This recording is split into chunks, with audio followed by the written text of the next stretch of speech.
নমস্কার, welcome to পছন্দের রান্নাঘর। পছন্দের রান্নাঘরে আপনাদের সকলকে স্বাগত জানাই। আজকে আমি তৈরি করব চাল কুমড়োর চাটনি। আমার এই রেসিপি যদি আপনাদের ভালো লেগে থাকে তাহলে লাইক শেয়ার করে সহযোগিতা করতে ভুলবেন না। আর নিত্য নতুন রেসিপির আপডেট পাওয়ার জন্য আমার চ্যানেলটিকে সাবস্ক্রাইব করে দেবেন। সবার প্রথমে আমি চাল কুমড়োকে এরকম পাতলা পাতলা সাইজ করে কেটে নিয়েছি, আর নিয়েছি কাজু বাদাম, কিশমিশ আর খেজুর। এবার একটি প্রেসার কুকারে চাল কুমড়োটাকে সেদ্ধ করে নেব।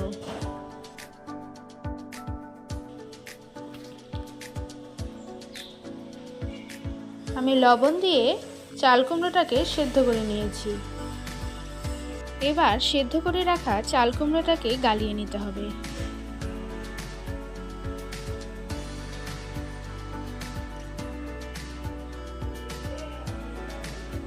দেখুন, আমি চাল কুমড়োটাকে গালিয়ে নিয়েছি। এবার সেখানে হলুদ দিয়ে ভালো করে মিক্স করে নিলাম। এবার একটি পাত্রে আমি এটাকে নামিয়ে নিয়েছি।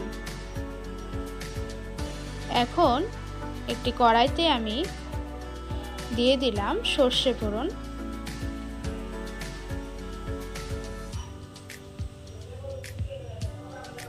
তারপর এখানে সেই গালিয়ে রাখা চাল কুমড়োটাকে আমি দিয়ে দিলাম।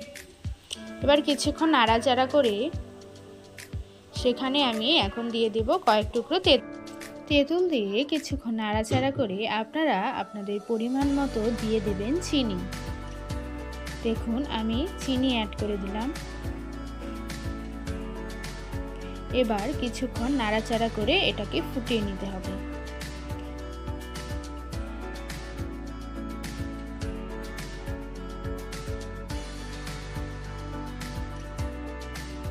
দেখুন, আমি ভালো করে ফুটিয়ে নিয়েছি। এবার আমি এখানে দিয়ে দেব কিশমিশ, কাজু বাদাম আর কেটে রাখা খেজুর। এবার এগুলো ভালো করে মিশিয়ে কিছুক্ষণ নেড়েচেড়ে নিলেই তৈরি হয়ে যাবে আজকের সুস্বাদু রেসিপি। আপনারা বাড়িতে এইভাবে তৈরি করে দেখবেন, খেতে খুব ভালো লাগবে। অনেকেই চাল কুমড়ো পছন্দ করে না আর খেতে চায় না, তারা এই চাটনি খেলে বুঝতেই পারবে না এটা চাল কুমড়ো চাটনি, আর তারা খেয়েও নেবে।